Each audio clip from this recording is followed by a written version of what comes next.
Karena merasa tak biasa, Sersan memberanikan diri untuk bertanya, apakah gerangan yang terjadi sehingga inspektur bermuram durja begitu rupa.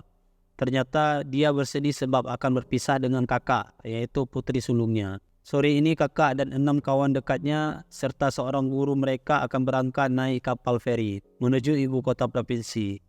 Anak-anak itu mau ikut tes masuk sekolah perawat kesehatan jika lulus. Jika lulus, kakak akan sekolah di sana dan tinggal di asrama. Inilah untuk kali pertama inspektur akan terpisah dari anaknya itu. Sejak masih TK dulu hingga tamat SMP, setiap pagi sekalian ke kantornya, inspektur memboncengkan kedua anaknya ke sekolah naik motor bebeknya itu. Lekasnya waktu berlalu, lihainya waktu menipu. Tahu-tahu si sulung sudah akan merantau untuk melanjutkan sekolah ke tempat yang jauh. Berat inspektur menghadapi perpisahan itu. Apalagi si sulung masih sangat kecil, baru masuk 15 tahun umurnya, baru tamat SMP. Namun, dia sangat ingin jadi perawat. Alasannya pun membuat inspektur terharu. Kata anaknya, selain sangat ingin menjadi perawat, jika lulus sekolah nanti, dia ingin langsung bekerja sehingga dapat meringankan beban ayahnya.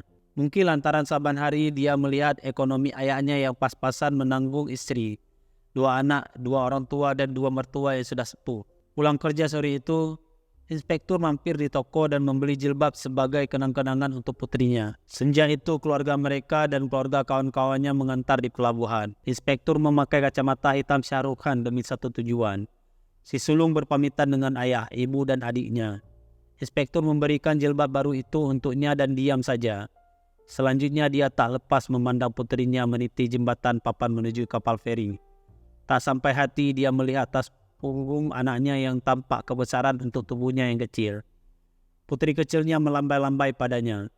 Inspektur senang tadi telah memakai kacamata hitam itu sehingga tak ada orang yang tahu matanya basah. Orang-orang yang berjaya. Ada orang-orang yang dilahirkan ke muka bumi ini memang untuk berjaya. Tak peduli durjana tabiatnya, nasib senantiasa memihak mereka. Segala sesuatu sulit bagi orang lain, mudah saja lagi bagi mereka. Orang lain harus bersusah payah mendapatkan sesuatu. Mereka tinggal menjentikkan jari. Orang lain belingsatan mencari nafkah. Mereka cincai-cincai saja. Mereka telah senang, bahkan sebelum mereka dilahirkan. Bintang kejora berkelap-kelip di atas kepala mereka. Orang semacam itu adalah Boron, Bandar, Bastardin, Jamin, dan Tarik. Boron dan Bandar jelas lebih sejahtera dari 10 sekawan itu. Mereka punya usaha pabrik es di pasar ikan. Bersama Bandar, 2 hari sekali Boron menyetir truk mengangkut peti-peti es berisi hasil laut ke pelabuhan, untuk kemudian diangkut naik kapal ke ibu kota manapun. Bukan main lagak keduanya di kawasan pasar ikan. Gertak sana, gertak sini. Trio Bastardin malah lebih berjaya lagi dari duo Boron. Faktanya, sekali zalim cenderunglah manusia tetap zalim. Mereka pembuli waktu masih sekolah. Sekarang dewasa kian menjadi. Tak dapat dihapus perangainya, bak harimau yang tak dapat menghapus belangnya. Miris, hingga dewasa sekarang, trio Bastardin dan duo Boron tetap memusuhi Salut. Daya tarik Salut sebagai sasaran cemooh tak pernah lindap di mata mereka. Salut tetap saja godaan yang tertahankan bagi hati-hati yang keruh dan jiwa-jiwa yang jahat. Jika berjumpa, tak pernah sungkan Bastardin dan Boron mengatai-ngatai Salut di tengah majelis pengunjung warung kopi. Salut terpuruk dan tak berdaya karena Bastardin dan Boron kini makin kuat, makin beringas, makin besar komplotannya. Centengnya banyak, pasar dikangkanginya. Karena itu, kalau ada trio Bastardin di warung kopi usah kau kenang lagi. Salut membelokkan sepedanya ke warung kopi kuli. Dia tak mau berjumpa Bastardin.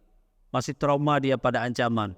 Pukul, pukul, yang dulu suka diteriakkan Bastardin padanya. Sebaliknya, kalau ada trio Bastardin di warung kopi kuli, Salut berbelok ke warung kopi usah kau kenang lagi.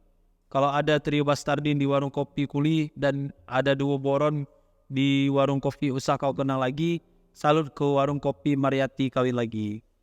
Kalau warung kopi Mariati kawin lagi tutup, Salut pulang, minum teh manis di rumahnya sendiri. Trio Bastardin yang dulu telah berbahaya, kini semakin berbahaya, karena membentuk 3 serangkai persekongkolan pengusaha, politisi, dan birokrat. Itulah segitiga emas kejahatan. Bastardin kini pengusaha, Jamin wakil rakyat, tarif PNS. Dan pada dasarnya ketiganya adalah maling. Diam-diam mereka membangun operasi gelap tingkat tinggi yang bahkan Inspektur Abdul Rojali tak akan membayangkan jenis kejahatan semacam itu akan tertera di papan tulis statistik kejahatan kabupaten tingkat 2. Money laundry. Itulah kejahatan mereka. Kejahatan itu tidaklah serta-merta hinggap di kepala mereka saat mereka berleha-leha minum kopi susu jahe di warung kopi. Namun telah lama mereka rencanakan. Semuanya karena teori ekonomi paling pokok, supply dan demand. Seiring meriahnya orang nyolong duit rakyat sehingga korupsi menjadi endemik, demand pencucian uang melejit, jauh melampaui supply. Teknik korupsi makin lihai, makin sistematis, makin sukses, makin rakus. Duit korupsi melimpah ruah. Duit haram itu tak bisa begitu saja dimasukkan ke bank, dijadikan bisnis atau dibelanjakan karena bisa diendus oleh yang berwajib. Satu-satunya cara dicuci dulu baru kemudian berpesta pora. Bisnis cuci uang Tri Bastardin tertunda lantaran usahanya belum memadai skalanya untuk mencuci uang dalam skala APBD. Prinsip mereka adalah go big or go home. Memaksakan keadaan adalah tindakan gegabah.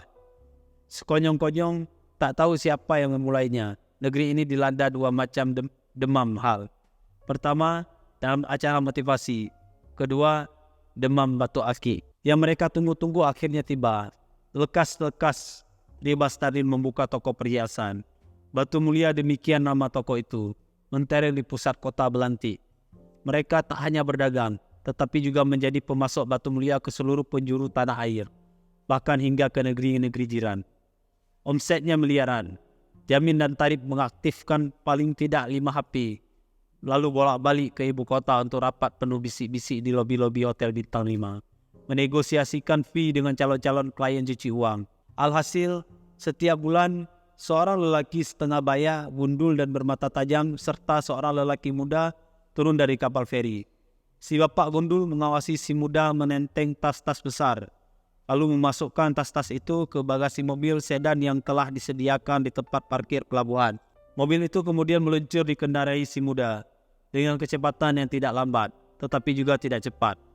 Bapak gundul duduk di samping si sopir dengan ketenangan seorang grandmaster catur. Tampak benar dia menguasai keadaan.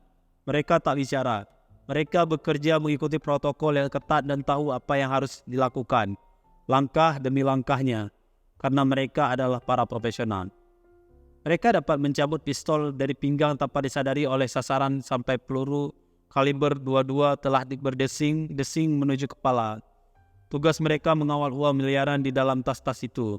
Dari para klien-klien cuci uang menuju toko batu mulia. Secara sistematis, uang itu kemudian dimasukkan Bastardin ke bank sebagai pendapatan resmi berbagai bisnisnya. Tak ada yang curiga sebagai bisnis-bisnis itu, sebab bisnis-bisnis itu memang maju. Terutama usaha batu mulia itu. Kantor pajak tersenyum karena pajak pendapatan Bastardin naik.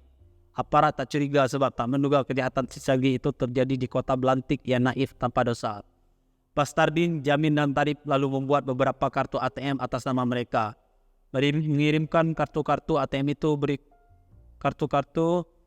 itu berikut nomor PIN-nya kepada para penggelap dan koruptor kelas kakap, para klien cuci uang itu. Di mesin ATM di mall, di bandara atau di mana saja, uang itu lalu meluncur mulus sebagai uang bersih. Para penjahat kerah putih terkekeh-kekeh. Bastardin, Jamin dan Tarif hidup gemerlap. Negara kena kilap.